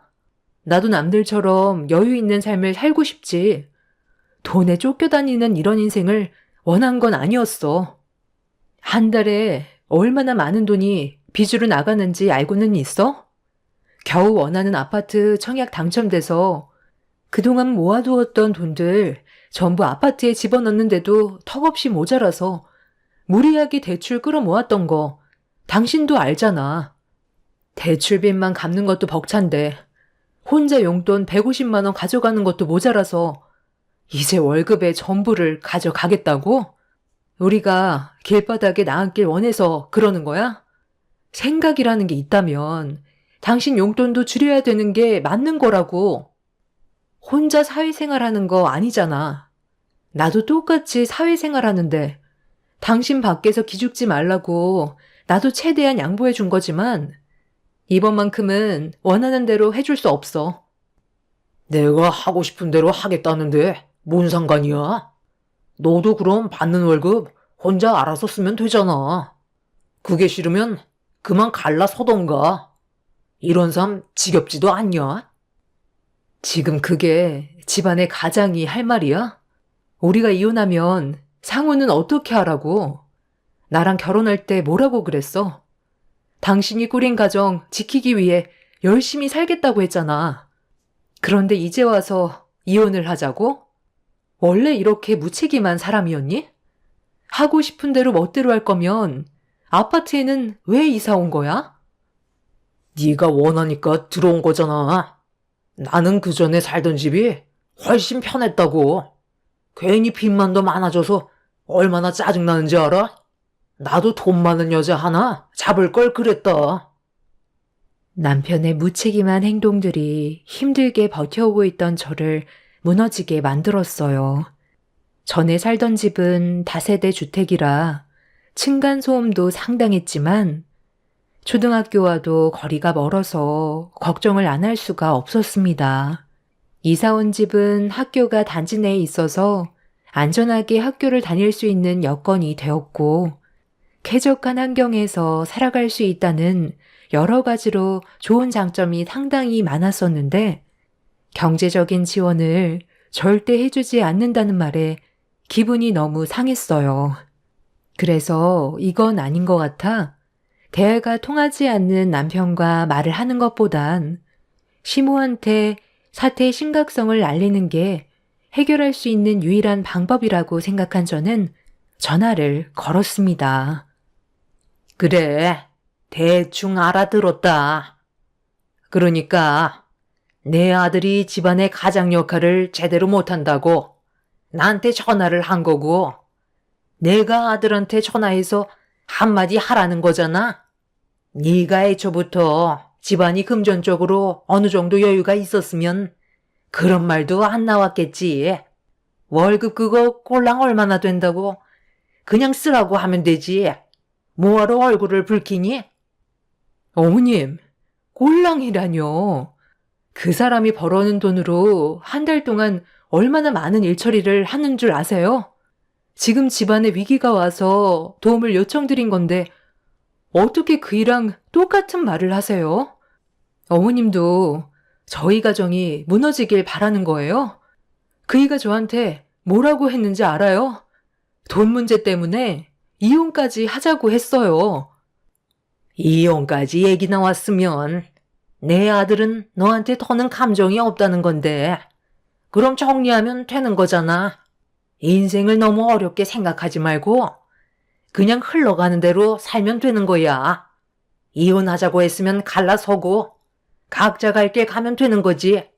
복잡하게 생각할 필요 전혀 없어. 내가 봤을 때 너희들 해결 방법이 전혀 없는 것 같은데 말 나온 김에 잘 됐다. 둘이 이혼하고 나도 좀 내 아들한테 용돈 받아가면서 살아보자. 너희들 악자같이 산다고 나한테 용돈 한번 제대로 지어준 적 있니? 그이가 누구 닮았나 했더니 어머님을 아주 빼다 박았네요. 충분히 이해했으니까 더는 대화할 필요도 없겠어요. 그냥 제가 알아서 하겠습니다. 시모와 더 이상 대화 자체가 되지 않아 그냥 끊어버렸어요. 다시 시모에게 전화가 걸려오길래 핸드폰 전원을 꺼버렸고 남편과 결혼한 게 후회스러워 저도 방법을 찾아야만 했어요. 제가 상상했던 삶과 전혀 다른 길을 걷고 있는 것 같아 퇴근하고 들어온 남편한테 다시 진지한 대화를 시작했습니다. 이 집 내 명의로 돌려놓는 게 좋겠어. 어차피 당신은 집안의 가장 역할도 하지 않고 금전적으로도 지원을 해주지 않겠다고 했으니까 공동 명의였던 거 내 명의로 돌려놓는 건 맞는 거잖아.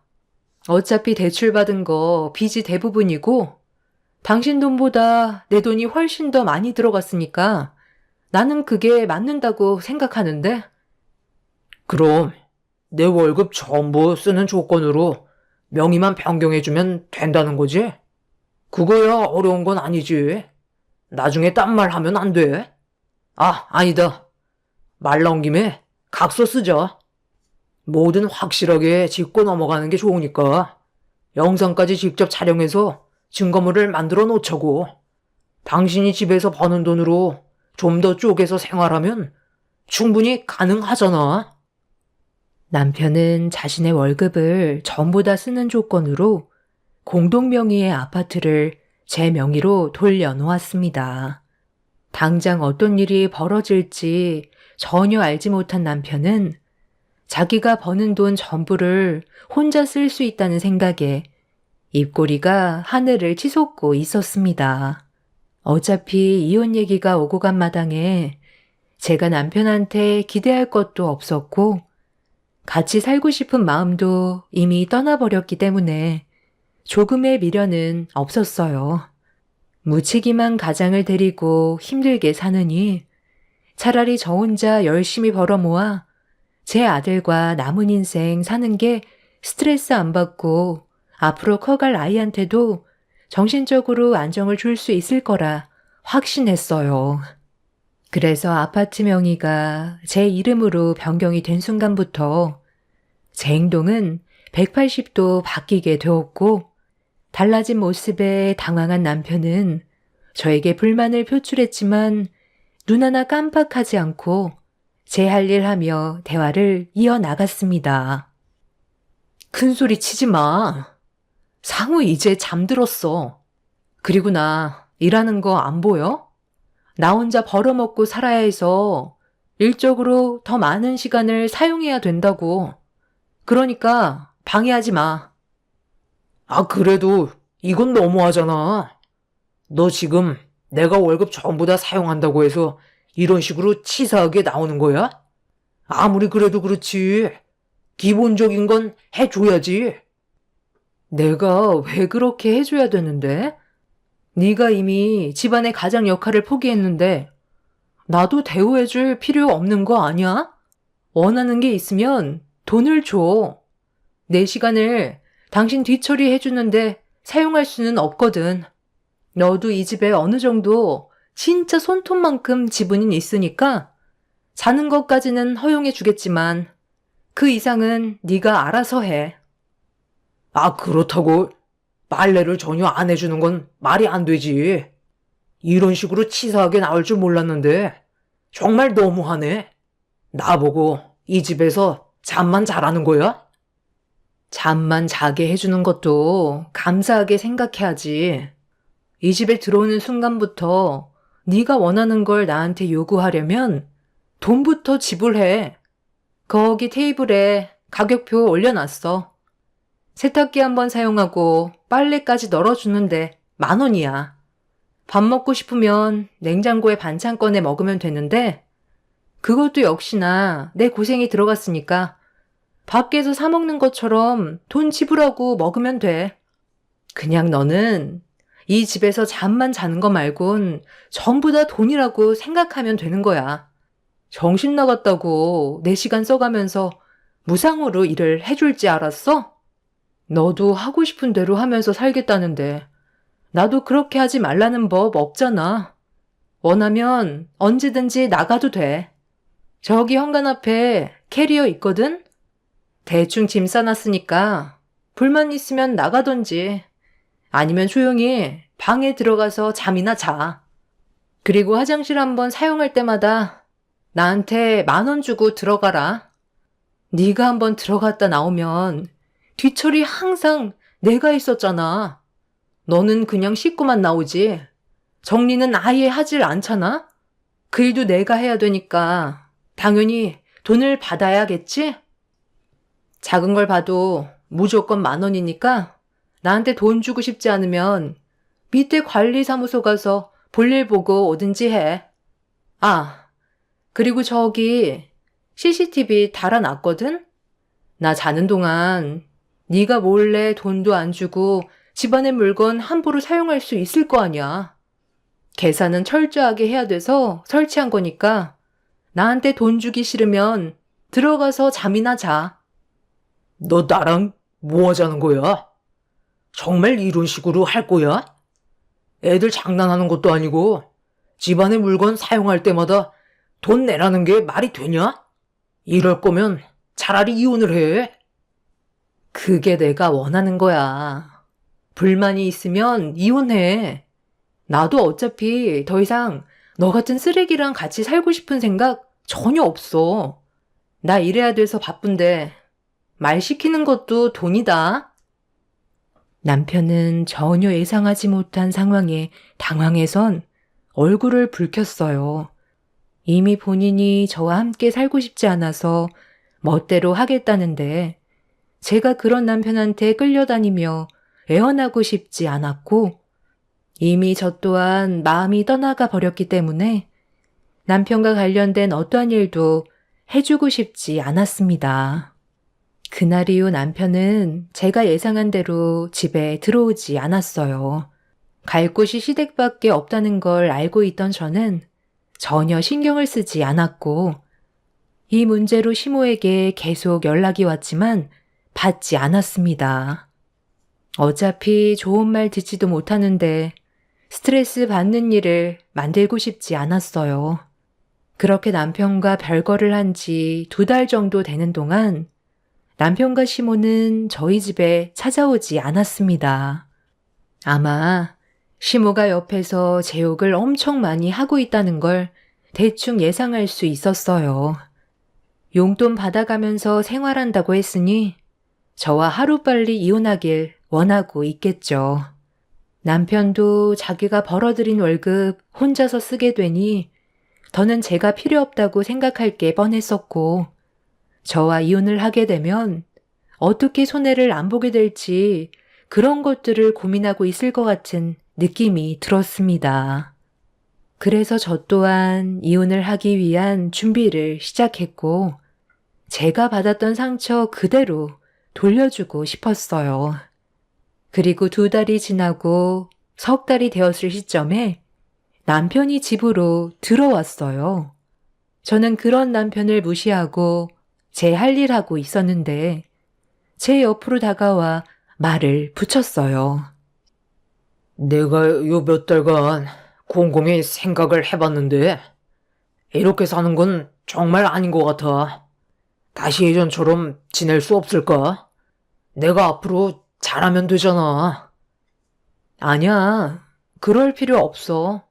네가 언제 올지 몰라서 항상 저기 거실 테이블 위에 서류 올려놨었거든? 저기에 사인만 하면 돼. 그럼 우리 각자 자유가 되는 거야. 내가 잠깐 정신이 어떻게 됐었나 봐. 그때 컴퓨터 좋은 걸로 하나 장만하고 싶었는데 수중에 돈이 없으니까 짜증이 나더라고. 당신이랑 내가 한 입을 덮고 살아온 지 8년이나 지났는데 삶이 달라지기는커녕 오히려 빚만 더 늘어났잖아. 그래서 많이 답답했던 것 같아. 나 지금 우리 집에서 한바탕 하고 오는 길이야. 아버지가 더는 이 꼴 못 보겠다고 나를 내쳐버렸어.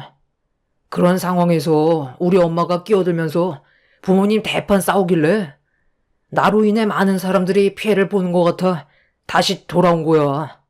잘못된 건 바로 잡을 수 있잖아. 그러니까 마지막으로 딱 한 번만 기회를 주면 안 될까? 우리 아직 법적으로 부부인데 그 정도 배려는 해줄 수 있지? 도대체 뭔 생각으로 다시 들어온 거야? 내가 평소 당신 성격을 아는데 시부모님이 싸웠다고 해서 과거를 되돌아볼 정도로 변하지 않는다는 거 잘 알거든? 아, 나 정말 뉘우치고 있어. 당신이랑 이혼한다고 해서 내 삶이 완전 달라지는 건 아니잖아. 이혼만 했지. 월급 300만 원 받는 직장인인 거 바뀌지 않는 거고, 삶이 다르지 않다는 거야. 한 번만 기회를 주라. 앞으로 내가 상우한테도 정말 잘할게. 내가 어떻게 해주면 봐줄 수 있겠어? 월급이라도 다 주면 되는 거야? 이번 달은 내가 돈을 다 써버려서 다음 달 월급 받을 때 건들지도 않을게. 당신이 다 가져가면 되잖아. 앞으로 주는 대로만 용돈 받으면 용서해 줄 수 있는 거야? 그동안 연락 한 통 없다가 갑자기 찾아온 남편은 다짜고짜 용서를 구하는데 좀 당황스러웠어요. 시부의 성격상 원래 좀 무뚝뚝하긴 했지만 그렇다고 저를 엄청 아끼거나 제 편을 들어준 적은 없었는데 남편한테 화를 냈다는 거에 좀 놀랐었습니다. 제가 모르는 무언가가 분명 있을 것 같아 머릿속이 혼란스러워 생각할 시간을 좀 더 달라고 했어요. 이미 저는 상처를 받은 상태라 남편이 용서를 구한다고 해서 제 마음이 풀리는 건 아니었습니다. 남편은 그날 이후 쥐죽은 듯이 집에서 생활을 했어요. 당연히 집안에서 생활하는 모든 것들은 전부 다 돈으로 해결을 받습니다. 제가 풀리지 않을 때까지는 무엇이든 돈을 지불해야만 했죠. 그렇게 일주일 정도의 시간이 흐르는 동안 남편이 저한테 보인 노력은 집안 청소나 설거지, 그리고 자기 빨래는 자기가 하는 등 여러 가지로 저를 도와주고 있었습니다. 그런 노력이 눈에 들어오기 시작하면서 제 마음 또한 점점 풀리고 있었는데 남편이 잠깐 휴식을 취하고 있는 제 옆으로 다가와 앉았어요. 이게 뭐야? 유람선 여행? 이걸 나한테 보여주는 이유가 뭔데? 여길 지금 가고 싶다고? 한 사람당 110만 원이나 되는 고가의 상품인 것 같은데? 우리 엄마가 요즘 유람선 여행 가고 싶어서 입에 달고 사는데 아들인 내가 어떻게 그냥 지나칠 수가 있겠어. 나 다음 달 월급 들어오니까 당신이 한 번만 도와주면 안 될까? 당신한테 월급 다 주기로 했지만 우리 부모님 여행 한번 제대로 보내드린 적 단 한 번도 없었잖아. 하루라도 젊었을 때 여행 보내드려야지. 갑자기 유람선 여행을 보내달라고? 우리 집안 형편이 어떤지 뻔히 알면서 며칠이나 됐다고 나한테 이런 무리한 부탁을 요구하는 거야. 당연히 안 된다는 거 몰라? 안 된다고 할 줄 알고 있었지만 앞으로 내 월급 전부 당신한테 들어갈 거 아니야. 그러니까 이번 한 번만 부탁 좀 하자는 거야. 그 정도는 해줄 수 있잖아. 매달 가져간 내 월급 절반도 안 가져가고 주는 대로만 용돈 받겠다는 건데 그 정도는 해줄 수 있는 거 아니야? 이번이 정말 마지막이야. 다시는 이런 부탁 안 한다니까. 남편은 계속해서 저에게 끈질기게 요구했어요. 기분이 별로 안 좋았지만 본인의 월급은 손 하나 대지 않겠다는 말에 고민을 할 수밖에 없었습니다. 몇 날 며칠 계속 애원을 하면서 노력하는 모습을 보이길래 일단 알겠다고 했어요. 제가 좀 더 알아보고 그때 다시 얘기하기로 결정을 하게 되었죠. 남편은 저에게 고맙다면서 기뻐 날뛰는데 제 머릿속은 너무 혼란스러웠어요. 분명 제가 모르는 뭔가 있을 것 같은 안 좋은 느낌이 떠나지 않고 있었습니다. 연락도 없이 갑자기 찾아온 것도 이상한데 며칠 잘하는 것처럼 행동한 남편이 갑자기 내민 120만 원 패키지 구성으로 되어 있는 유람선 여행을 보내달라는 게 상당히 이상해 보였어요. 괜히 또 얼굴 붉히고 싶지 않아 일단 알았다고 대충 넘기긴 했었지만 남편은 제가 시부모님 여행을 보내준다고 착각을 했는지 혼자 좋아하고 있었습니다. 저는 이 문제를 어떻게 해결하면 좋을지 고민을 하게 되었고, 일이 손에 잡히지 않아 늦은 새벽까지 일을 하던 저는 커피 한 잔 마시려고 주방으로 나왔어요. 그런데 남편 방에 불이 켜져 있었고, 누군가와 전화 통화하는 목소리가 들릴 듯 말 듯 조용하게 문 밖으로 새어 나왔습니다. 저는 대화 내용이 궁금해 조심스럽게 남편 방문 앞에 서서 문틈 사이로 귀를 기울였어요. 남편을 완전히 받아준 게 아니기 때문에 각 방을 사용하고 있었는데, 방에서 통화하면 듣지 못한다고 생각한 남편은 시모와 대화를 나누고 있었습니다. 그런데 제 귀를 의심할 만큼 정말 어이없는 말들을 주고받고 있었어요. 아, 그렇다니까요. 정말 보내준다고 했어요. 생각해보겠다고 한 거면 거의 다 넘어온 거잖아요. 제가 정신 나갔다고 힘들게 번 돈을 뭐하러 넘겨줘요? 엄마랑 아버지 여행 한번 제대로 보내준 적 없었는데 이렇게라도 해서 뜯어 먹어야죠. 제가 완전히 바뀐 줄 알고 있다니까요. 엄마 여행 다녀오면 바로 이혼하게요. 여행 며칠 안 남았으니까 미리 준비하세요. 엄마 여행 떠나시자마자 바로 이혼 도장 찍을 거예요. 제가 이렇게까지 안 하면 저 여자 자기 주머니에서 절대로 돈 꺼내지 않는다고요. 월급 손도 대지 않는다고 하니까 마지못해 허락해 준 거지. 안 그랬음 절대로 안 보내줬을걸요. 어찌됐든 엄마는 신경 쓰지 말고 다녀오세요. 남편의 행동이 의심스러웠는데 저와 이혼을 하면 자기가 손해보는 게 많다고 생각했는지 조금이라도 뜯어먹으려고 그동안 저에게 연기를 하고 있던 거였어요. 정말 어이가 없었고 이중적인 모습으로 행동하는 남편한테 온갖 정이 다 떨어져 버렸습니다. 확실하게 모든 걸 알게 된 이후 다음날 아침에 남편을 불렀어요. 120만 원 유람선 여행 보내줄게. 그 대신 당신도 내가 원하는 조건을 들어주는 게 좋겠어.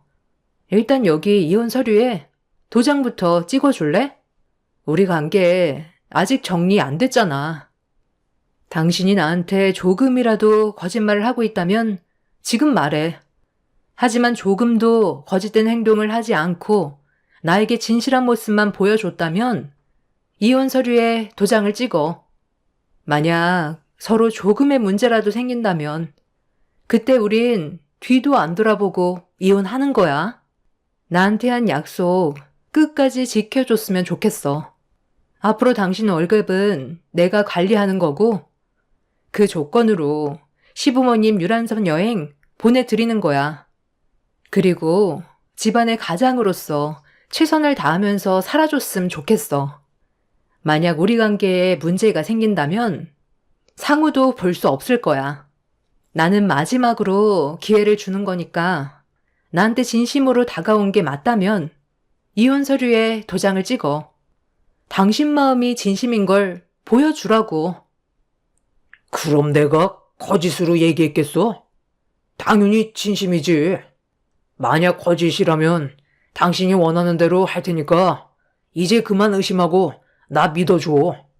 우리가 함께 살아온 세월이 몇 년인데 아직도 나를 몰라? 나 출근해야 되니까 이따 저녁에 다시 얘기하자. 오래간만에 우리 외식이나 할까? 바람 안 쐬러 간 지 오래됐잖아. 내 마음이 아직 전부 다 풀린 게 아니라서 그건 나중에 하는 게 좋겠어. 그러고 보니 우리 부모님도 여행 안 보내드린 지 오래됐는데 이번 기회에 같이 보내드리는 게 좋겠네. 패키지 상품이 꽤 좋아 보이는데 같이 가도 문제 될 건 없잖아? 그렇게 해도 되는 거지? 워낙 바쁘셔서 못 갈지도 모르는데 일단 물어는 볼게. 뭐? 같이 가신다고? 아, 그럼 너무 큰 돈이 나가는 거 아니야? 같은 유람선에서 생활하면 많이 불편할 것 같은데. 차라리 일정을 겹치지 않게 보내드리는 게 어떻겠소? 남편은 저희 부모님을 보내드린다는 건 마음에 안 들었는지 불만을 얘기했어요. 아침 출근이 늦은 남편은 나중에 다시 대화하자며 서둘러 출근을 했는데 잠시 뒤 시모에게 전화가 왔습니다. 별로 받고 싶지 않았지만 저도 할 말이 있어서 통화 버튼을 눌렀는데 연결이 되자마자 저에게 다짜고짜 화부터 냈어요. 너 지금 무슨 속셈이냐? 즐거워야 여행인 건데 사돈 분들과 같은 유람선에 타면 그게 여행이니? 같은 공간에 있는 것 자체가 불편하고 어색한데 적은 돈도 아니고 인당 100만 원이 넘는 유람선 여행을 망칠 생각이야? 사돈 분들은 일정을 다른 날로 잡아라. 없이 사는 것들이라고. 가성비 좋은 유람선 여행은 놓치기 싫은가 봐. 나는 절대 한 배에 같이 탈 수 없으니까 다른 일정으로 알아보거라. 우리 아들이 아침부터 전화해서 얼마나 난리를 쳤는지 알아? 무조건 다른 날로 바꿔. 알겠니? 제가 물어보니까 다른 날은 벌써 예약 마감이 되어 버렸더라고요. 그래서 더는 일정이 남아있지 않아요. 그렇게 가기 싫으시면 어쩔 수 없죠. 저희 부모님은 나중에 따로 보내드리든지 할게요. 그럼 차질 없이 여행 계획 잡으세요. 어머님이 이렇게까지 저희 집안을 싫어할 줄은 몰랐네요. 그래도 그렇지. 없이 사는 것들이라뇨. 어찌됐든 어머님 이름으로 예약해 놓을 테니 현장 가셔서 이름 말씀하시면 표 줄 거예요. 앞으로 이틀 남았는데 계획 잘 하셔서 다녀오세요. 남편이나 시모나 사람들이 하나같이 다들 본인들만 생각하는 이기적인 사람들이었어요. 어차피 저희 부모님이랑 시부모 한 배에 태워 보내드릴 생각 조금도 없었습니다. 그냥 어떤 반응을 보일지 그게 궁금했던 거였죠. 예상했던 대로 이기적인 모습을 보여준 그 인간들한테 온갖 정이 다 떨어져 버렸고 제가 계획한 대로 일정이 진행이 되고 있었습니다. 그렇게 며칠 뒤 주말에 남편과 저는 시부모 유람선 여행을 위해 표를 끊는 곳으로 향했어요. 남편은 저까지 뭐하러 가냐고 했지만 저는 꼭 가야만 하는 이유가 있었기 때문에 시부모님 유람선 타는 모습 보고 싶다며 남편과 함께 차를 타고 목적지로 향하게 되었습니다. 그렇게 도착해 차에서 내렸는데 유람선 표 끊는 곳에 사람들이 웅성거리고 있었어요. 시모가 화를 내면서 난리를 치고 있길래 남편이 달려가 무슨 일인지 확인을 하기 위해 서둘러 달려갔어요. 아니, 글쎄.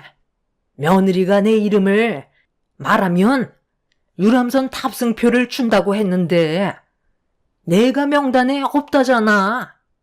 예, 이게 무슨 일이니? 왜 내 이름이 명단에 없는 거야? 아, 그거요? 제 이름으로 결제를 했거든요.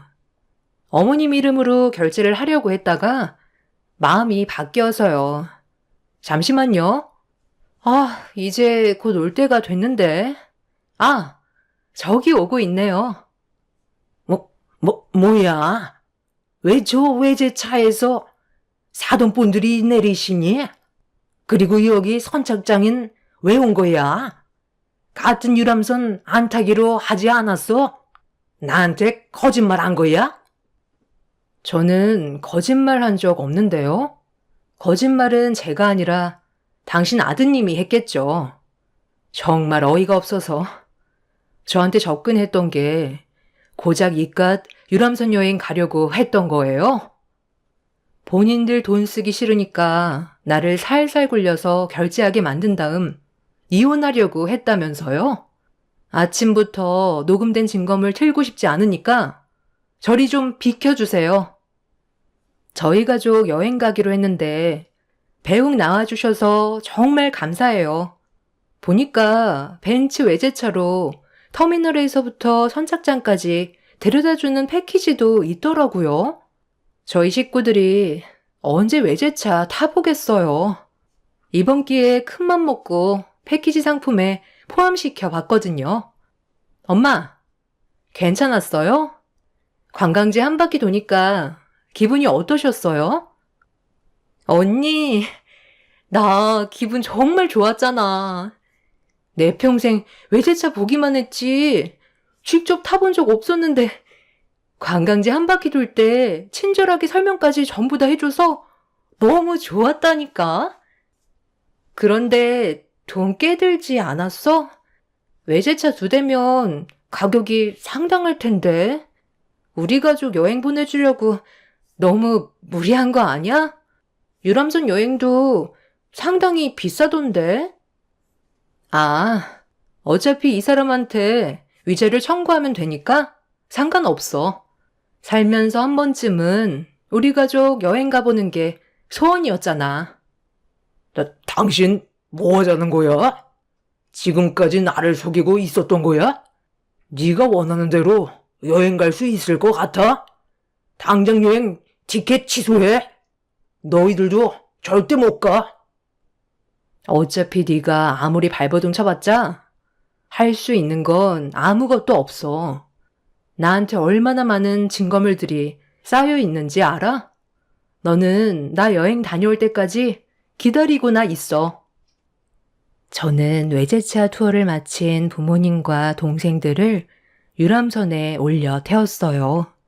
시모와 남편은 저를 보며 온몸을 바들바들 떨면서 분노를 했고, 저는 남편을 밀친 뒤 제 아들과 함께 유람선에 올라탔습니다. 그렇게 가족들과 행복한 여행을 즐기면서 남편한테 받았던 안 좋았던 모든 과거의 일들을 훌훌 털어버린 뒤 여행 일정이 끝나자마자 남편과 이혼을 했어요. 본인이 내뱉은 말들 때문에 반박도 못하고 제가 해달라는 대로 모든 걸 다 해야만 했었죠. 본인들이 원하는 건 하나도 얻지 못하고 되레 당하기만 한 멍청한 시댁 식구들과의 연을 끊어낸 저는 지금 더할 나위 없이 행복하게 잘 살고 있습니다. 이혼을 하면서 남편이 집안의 가장으로서의 기여를 하지 못한 점들, 그리고 그간의 본인 입으로 말한 것들이 법적으로 많은 도움이 되었고, 위자료 청구 소송으로 제가 승소해서 거의 모든 재산을 제가 가지고 올 수 있었어요. 정말 지긋지긋했었는데 모든 게 끝나고 나니 제 속이 다 후련합니다. 선착장에서 유람선도 타지 못한 채 캐리어만 끌고 멀뚱히 쳐다만 보고 있던 그때 시모의 모습이 어찌나 웃겼는지 이 글을 쓰는데 자꾸 웃음이 나오네요. 지겨웠던 남편과의 삶 청산했으니 앞으로 저희 가족들과 행복하게 살고 싶어요. 똥차 지나갔으니 앞으로 좋은 일만 있겠죠. 여러분들의 삶에도 언제나 축복이 함께 하시기를 바랍니다. 감사합니다.